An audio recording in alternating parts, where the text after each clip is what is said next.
Hi guys, Pastor Jomel here. I pray that this sermon will encourage you and deepen your faith. Kung na-bless po kayo sa message nito, please like and share and tag someone and let's spread the word about the goodness and love of our God. Mabuhay po. But I want you to know this. Yung pinili ka ng Panginoon or yung word or yung term na pinili ka, that is the end goal. Pag narinig natin to, surface lang. Gusto kong malaman ninyo, pinili ka for a reason. Kasi parang napaka-surface ng part na, uy, pinili ka! Talaga! But you don't know the reason why you were chosen. So, surface, and this is the end goal ng mga bagay na nangyari in the past, the reason pinili ka. Kaya gusto kong sabihin sa'yo na hindi ka lang basta pinili, kundi ikaw ay pinagplanuhan. So, plinano ka. Plinano ka. Marami kasing pinipili, pero hindi naman pinagplanuhan. Maraming pinili, pero hindi pinag-isipan. Maraming pinili, pero for the sake of, alright, wala na si ganito eh, ikaw na nga lang, wala ka naman talaga sa plano kung bakit ka nandyan. Pero ang maganda sa'yo, pinili ka dahil pinagplanuhan ka. Pinag-isipan ka. Alam niyo po, ang sarap sa pakiramdam, nang i-invite ka sa isang kasal, at tatawagan ka ni MJ De Vera na ikakasal na. Ang sarap sa feeling eh. Pastor, invited ka. Ay, ba't ganun? Ba't parang pamabae? Invited ka, Pastor, sa kasal ko. Dapat si LP pala yung magsasabi nun. So, invited ka sa kasal ko, Pastor. Ang sarap sa feeling nun, di ba? Sino dito, natutuwa kapag ini-invite sila at pinupuntahan pa kayo sa bahay ninyo. Last time, pinuntahan ako ni engineer tsaka ni Ate Camille. Inabot, Ninong, punta ka sa kasal. Ninong. Itong mukhang to, Ninong. Mukha na ba akong 50? I love this couple. Palakpakan naman ni Ate Camille. Very supportive. But look at this. Iba yung part na, yes, invited ka, pero customize yung invitation sa'yo. Pag sinabi sa'yo, Doc Josh, punta ka sa kasal ko. Yun lang. Pero pag sinabi sa'yo, Doc Josh, punta ka sa kasal ko kasi may pera kong ibang table para sa'yo. Kasi doon sa table mo, sa gitna nun may chocolate fountain. 10 feet. Kukuha ka ng mga chocolate shoot at marami kang mga pika-pika doon. At sa gitna ng chocolate fountain na yun, sa taas nun, di ba 10 feet na, may another feet pa, may lalabas na mga wine. Tapos after mong maubos yung chocolate fountain na yun, biglang may sasabog na, psh! Kung ano-ano. Di ko alam kung ano-ano nga, di ba? Imagine this, you were invited, pero customize yung invitation sa'yo. Sino dito naka-receive ng message ng Christmas na parang alam mo naman na GM? Merry Christmas and Happy New Year! Pero walang pangalan mo. Pero kapag narinig mo yung pangalan mo, JP, Happy New Year. I love you, bro. Matatapos mo yung college life mo at magiging successful. Ang sarap kapag customize at personalize eh. Ngayon, gusto kong sabihin sa inyo, pinili tayo, yes. Pero pinag-isipan at pinagplanuhan ka kung paano ka pinili. Hindi mo pwedeng sabihin na, let's talk about thesis. Si Ate Carla, Ate Carla, you're finishing your thesis. Meron ba nagsabi dito na, Pastor, gumagawa ko ng thesis ko. In 5 seconds, tanayan, may thesis na. Walang ganun. It takes hours, it takes months, it takes sleepless nights para buuin yung thesis. Yung pinili ka, that is the end goal, that is the product. Pero para matapos yung thesis, para matapos yung product, kailangan mong pag-isipan, kailangan mong pagplanuhan, kailangan mong mag-research, and then there it is. The thesis. You are the end product nung pinili ka. Pero bago ka pinili, pinagplanuhan ka ng Panginoon. Ang sarap sa feeling ng part na, wow, ganon din si Lord sa iyo. Ganon din si Lord sa atin. bago ka pinili ni Lord, may plano na si Lord sa'yo. Amen. Psalm 139:16, all the days that you planned for my life were written in your book before I was 1 day old. So, ibig sabihin, himay-himayin natin. Sabi dito, all the days that you planned for my life were written. Ibig sabihin, past tense, were written in your book before I was 1 day old. Look at this. Si Lord pala may libro na sa'yo. Ibig sabihin, may blueprint ng Panginoon sa'yo. Kailangan mo na lang sumunod. Kailangan mo na lang gawin yung will ng Panginoon sa'yo. Minsan kasi may mga part tayo sa buhay. Pastor, saan tayo? Basta may lakad tayo, pero hindi ko alam saan tayo pupunta eh. Ikaw, saan mo gusto? Pero ang Panginoon, bago kanya tinawag, may plano din sa'yo. Anak, I'm calling you. And right now, I just want you to follow. Meron na akong isunulat na libro para sa'yo. I have will for you. At gusto ko lang sabihin sa inyo na itong part na to, itong Psalm 139:16, ay nagpapakita na hindi ka aksidente. Hindi ka aksidente. Have you ever asked yourself, Lord, bakit ako nandito ngayon? Hindi ko alam yung purpose ko eh. But I believe there's a reason why God allowed you to live. Hindi ka ba nagtatanong ngayon, bakit nandyan ka ngayon, nakaupo, nag-aaral, buhay ka pa? Ibig sabihin, may purpose pa ang Panginoon sa'yo. At ang purpose ng Panginoon sa'yo, maybe you're discovering your purpose. Pero ang maganda dito, ibig sabihin, hanggat buhay ka, meron kang purpose at meron kang mission sa mundong ito. Hindi, Pastor, pahabol lang naman talaga ako eh. Wala naman talaga ako sa family planning ng pamilya ko eh. Ang plano lang talaga nila, 7. O ako yung pang 8. Wala talaga ako sa plano. I don't think so. Pastor, hindi. Pag tignan mo, pag tinignan ko yung ilong ko, sila ang tatangos.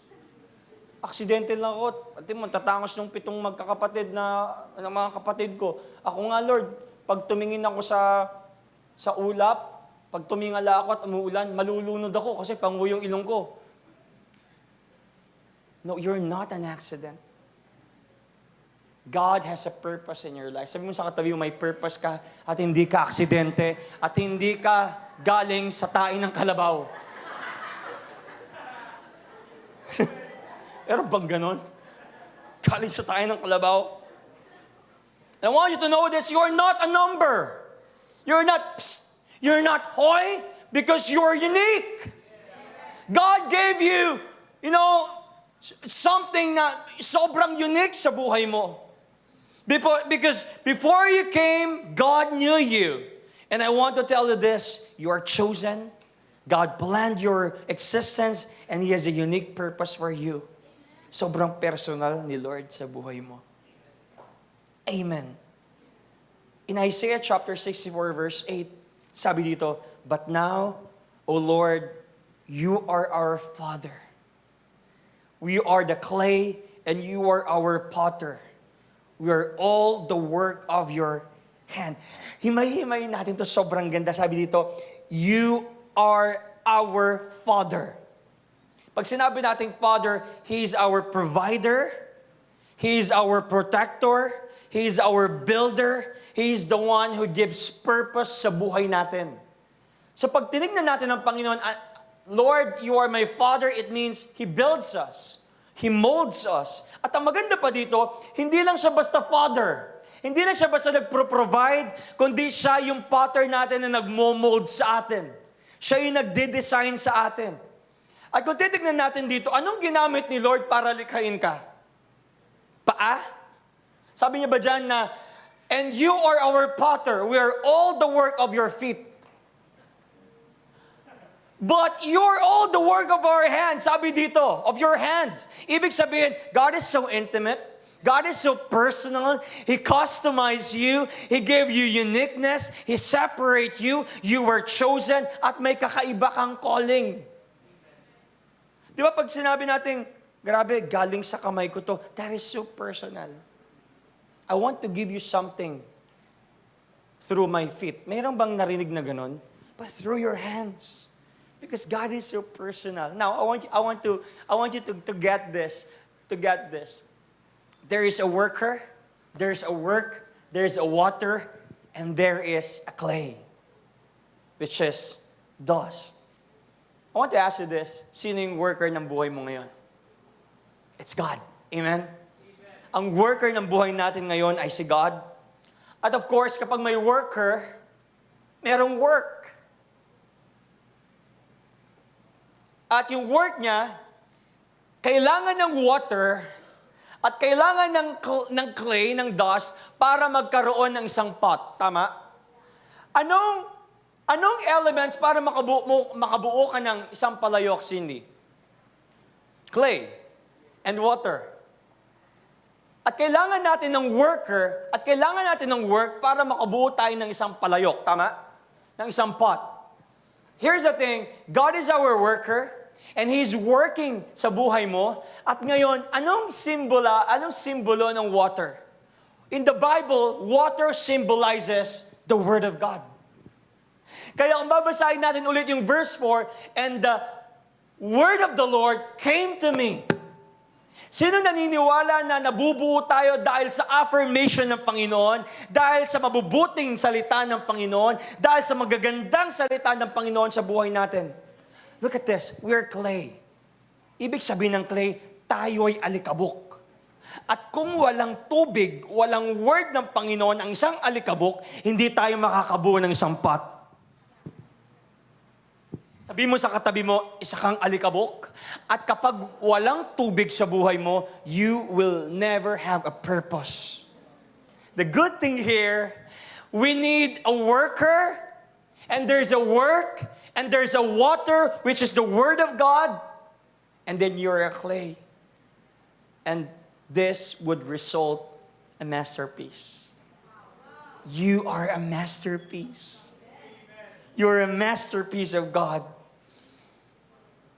At gusto ko pong sabihin sa inyo, pag gumawa ang potter ng pot, may purpose. Sasabihin ba ng isang potter, ba't po kayo gagawa ng pot? Wala lang, trip ko lang, display lang. Pag gumawa ang potter ng pot, may purpose. At ano ang purpose ng potter? The purpose na binigay sa iyo ng potter, that you are a pot already, ginawa ka niyang pot, ibig sabihin, you will be a container of blessings. You will be a container of wisdom. You will be a container of love. You will be a container of something na unique sa buhay mo. And because you are a container, you will be an inspiration sa ibang tao. Look at that. Hindi ka ginawa ng Panginoon dahil trip niya lang. Mga kapatid, tayo ay ginawa ng Panginoon kasi meron siyang purpose sa buhay mo. Maybe you're sitting here, you're attending here, and I want you to know your purpose, that the reason God called you, ay para mamunga at yung bunga natin ay magtagal. And by the way, trivia lang, kapag gumagawa ang pattern ng pot, hindi po ito mass-produce. Unlike yung mga sapatos. Pag bumili ka ng sapatos, magpapakawala yung kumpanya ng 10,000 na pare-parehong sapatos. Pero kapag ang potter ay gumawa ng pot, magkakahugis pero magkakaiba ng anyo at magkakaiba ng shape. Nung ginawa ka ni Lord, hindi ka mass-produce. Hindi ito nagpakawala si Lord ng 10,000 na Mika Noblesa. Magkakamukha yan, pare-parehas yan. Even yung mga kambal, magkakamukha pero hindi pare-parehas ng thumb mark. Hindi pare-parehas ng attitude and ng personality kasi wala, there is no such thing as identical something. Tignan mo yung mata mo, yung isa mas maliit, kirat. Yung isa mas malaki. There's no such thing as magkapareho. So, nung ginawa ka ng Panginoon, hindi ka mass-produce. But the sad thing, Mika, ang nangyayari ngayon, gusto natin maging mass-produce tayo. Kapag may nakita tayong Koreano, gusto natin maging Koreano na rin tayo. Yes or no? But gusto kong sabihin sa'yo na hindi ka Koreano, ikaw ay hina. Sino dito gusto na maging Koreano? Sometimes, binigyan ka ng uniqueness ng Panginoon, pero gusto mong maging katulad ng iba. God has something sa buhay mo na hindi ka pareho ng iba. Because you are not a mass produce. So you don't need for an enhance.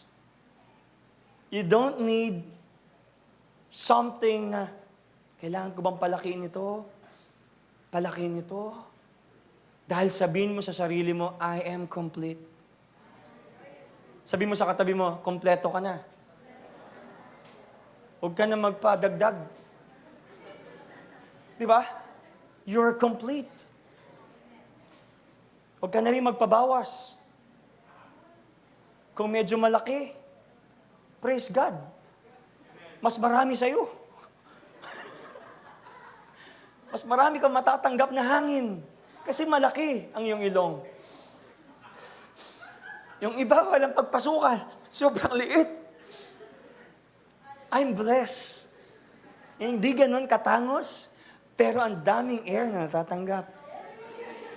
You're complete! You're unique!